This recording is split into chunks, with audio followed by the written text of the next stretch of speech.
Hello everyone, welcome back to the podcast. I'm Kirsty. This is episode 3 of the podcast. I don't know if I mentioned that at all. First and foremost, this is on YouTube. It'll also hopefully be on other websites for podcasts. Also as well, please don't forget to submit your questions, then I can start doing videos and I can also start and answer some of your questions and actually be more useful to you guys. Just also make you aware as well, I am actually a relationship coach, so if you do want coaching and you do want to change, like today's podcast is about, then please let me know. You can contact me. It's free to contact me, and it's not so don't forget to do that. Also, don't forget to subscribe or whatever you can do. I don't know what you can do, different websites.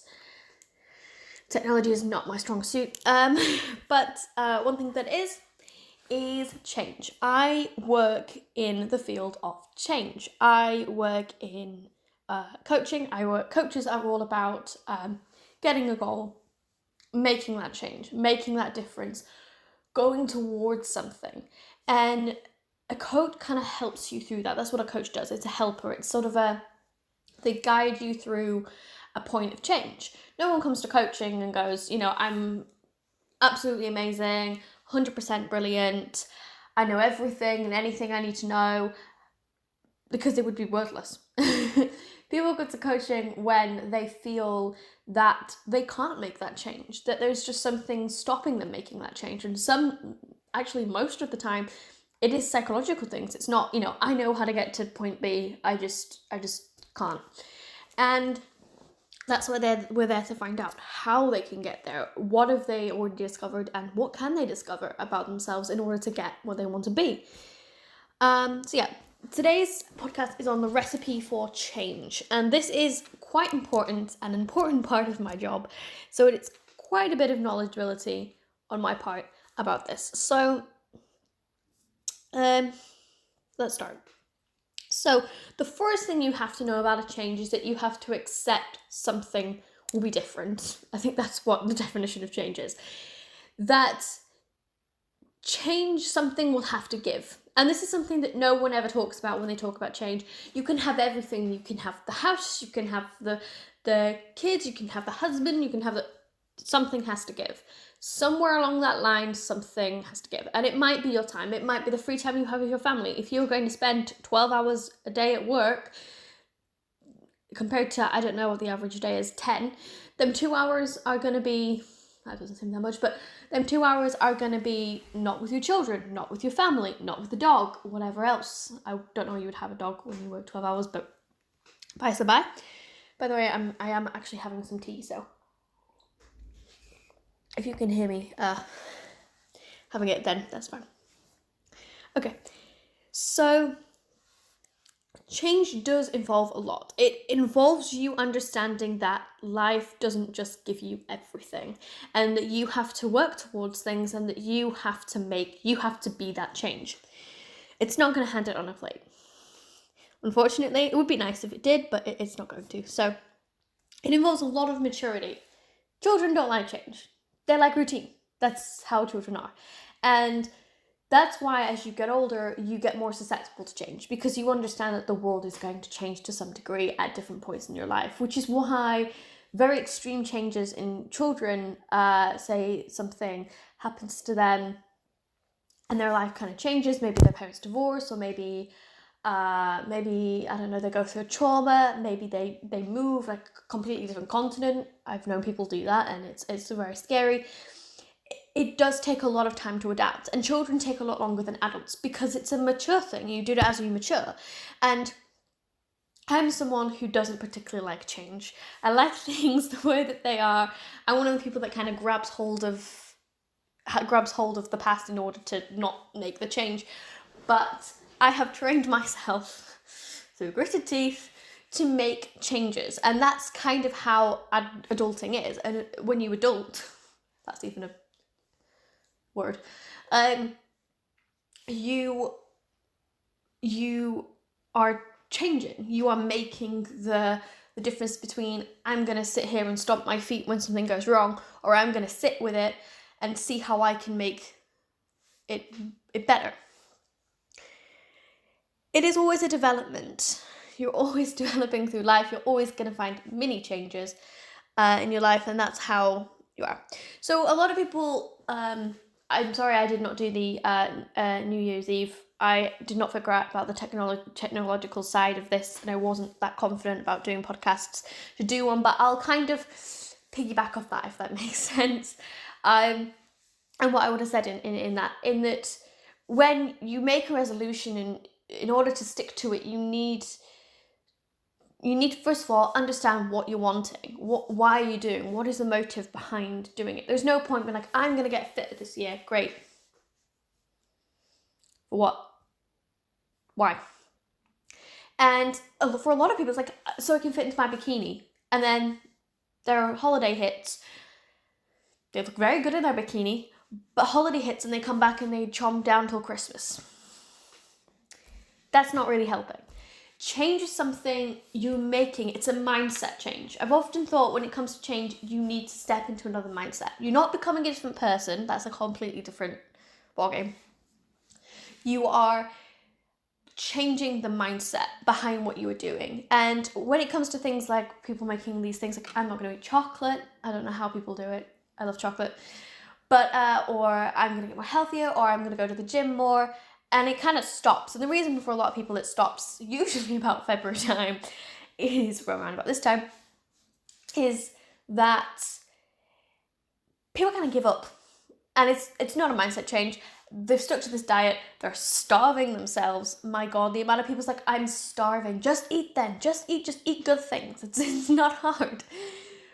But it is a case of a mindset change. And when you're trying to lose weight and you're trying to get healthier, because maybe that's what you want, you want vitality, maybe in your family there's been illness and it's related to maybe diabetes or whatever, and that's kind of how you've gone down that route of, well, I don't want to end up with it. I want a life changing, or maybe you've been diagnosed with something like that. And it's like you have to make that health change. And you have to understand why you're doing it, because you need to be focused on it. Because you can't have a goal that's kind of wishy-washy and I don't really want it, I'm just saying it. And this is why I don't set goals in sessions. I set goals in sessions. You have to set goals in sessions because that's how a coach does it. But the big goal at the end is something you need to set, and you need to come with me to a session with me with. Sounds stupid, but it can be as much as I just want to be able to talk to my parents about this, and I just can't.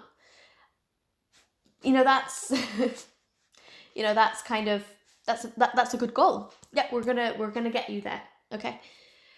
It needs to be something that means something to you, that's meaningful, because that will make you more willing to change, to make the changes, and to be in that mindset of, well, yeah. Mindset is a weird one as well, because it's the change of the whole being. When you make a change in your life, especially a big one, maybe not necessarily a little small one, like I'm gonna, swap out this food for this food. That takes a bit of willpower. But making a full-on change, making that big change of, well, I'm gonna go to the gym 3 times a week. You have to fit time in. Your mind has to be like, well, that's a priority, I have to do gym. And you have to work out what your priority is. Something I haven't talked about yet in changes priorities. Because, yeah, you can be like, well, I'm going to get fit this year and I'm going to go 3 times to the gym. What are you going to sacrifice? Because them 3, say you're going for an hour. I don't know if you go for an hour to the gym. You can see how many times I've been to a gym. I don't even know that. But say you go for an hour 3 times a week. What were you doing in them 3 hours? Now, if you're sitting watching TV, you're going to have to make sure, do I want to, well, healthier, but say maybe you have children and it was spending time with your children, that's a sacrifice you're making. Do I spend more time with the children, or do I go to the gym? The money aspect of it, for some people, affording it is quite hard. And it's about making and planning the change. So yeah. Sorry, I've just got a list here and I'm trying to figure out what to say. I kind of, for some strange reason, came up with a little bit of a list of what to do when you're going through a goal setting. So first and foremost, set a goal. What do I want to do? A lot of people do the New Year's resolutions like, I'm going to try and eat less chocolate. Try is the word. I'm going to eat less chocolate. Make it positive. Just things like that, making the statement of this is going to be. Write it down. Write what it means to you. Create mind maps. I love mind maps, especially colourful ones.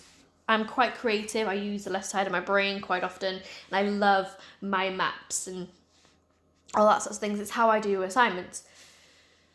So to me, that's how I would do it. But it's about setting that goal, trying to work towards it, changing the mindset that you have about it, because it's like me with this. I set a goal to myself that I would start podcasts. I'm finding it easy now to do podcasts, but the first 2 or 3 podcasts that you'll never hear ever were very shaky. I didn't know what to say, which is why I've come to writing it down and making sure that I write everything that I need to say in one podcast down.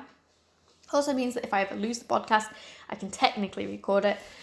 But I've put myself in the mindset that I need to do this, and I need to do it, and I've got my reasons for doing it. One is my coaching. Again, trying to plug it to you guys.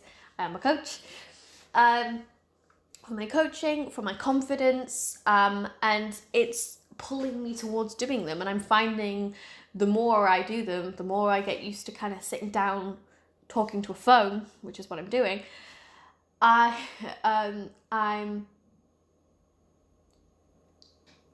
It's becoming more easy, and that's what a change and a goal is. When you first like, I'm gonna go to the gym. I'm gonna start going to the gym at least once a week, or whatever, twice a week.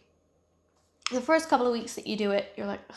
And it's same. One of you who commented down below, one of my friends who commented down below, she talked about wanting to drink more water. This was her New Year's resolution. I think more positively, and I'll speak about the water first. But wanting to drink more water, the first week that you've got to keep reminding yourself to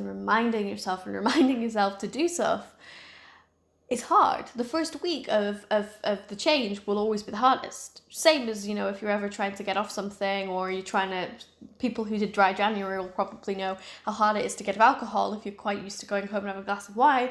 It's be like, no, I can't. And for the first week, it's going to be so hard to be like, right, I need to drink. And it almost takes more time. After a while, it becomes part of your behavior. There's a lot of arguments between psychologists and psychiatrists alike. Psychologists, not psychiatrists. Move on. Psychologists about whether or not behavior is learned. And I do think a lot of behavior is learned, but we can teach ourselves. And one of the biggest things is we can teach ourselves not to do something. We can teach ourselves not to go stalk the ex. We can teach ourselves to drink more water. We can teach ourselves to go to the gym. This shows that we are learning. I don't think it's all learning. Behavior isn't all learned. There's certain things we do naturally. Who knows why? Someone will figure it out someday. But it is a point that we do learn things, and you can change how you do things. The other one as well, she's talking about being more positive. This is one that I've actually looked into myself for this year, to act more positive when something comes at me, and to be like, right, take it head on. I'm going to speak about this positively. I'm going to do this positively, And it's hard to have a positive mindset. It really, really is, because naturally human beings are negative. A lot of research has gone into this. A lot of research that human beings are quite negative animals. Probably because the world has a lot of dangers, probably, but humans are quite negative, so it's quite hard to then be like, well, I'm going to go against human nature and be positive. But it is possible, and it is possible to change your mindset into a positive one from a negative one, and it's easier than you actually probably suspect it is. So I think I've spoken enough today. I think you're probably fed up of hearing my voice. On I hope you guys have a lovely day, evening, whenever you're listening to this podcast. Thank you so much. Again, don't forget all my socials are Kirsty Johnson Coaching. I have a Facebook page. I have an Instagram page. I'm also wanting to work on a website. Don't quote me on this one. I'm hoping to get a website. And also I do coaching sessions. So if you do want to do that, you can sign up. Just message me, or you can email me at kirstyjohnsoncoaching@gmail.co.uk.com. I will remember my actual email. And everything you say is confidential. It does not go anywhere. No one else. I have to use the password to get in. My phone is secured. My laptop and the computer I use is all secured. So it is all confidential. Plus as well, we don't talk about anything. You just talk about sessions. So thank you guys for also information is on Facebook about the prices as well, because I'm a coach. Hope you guys have a lovely whatever, and thank you guys for listening to my podcast, and hopefully there will be one soon. Thank you.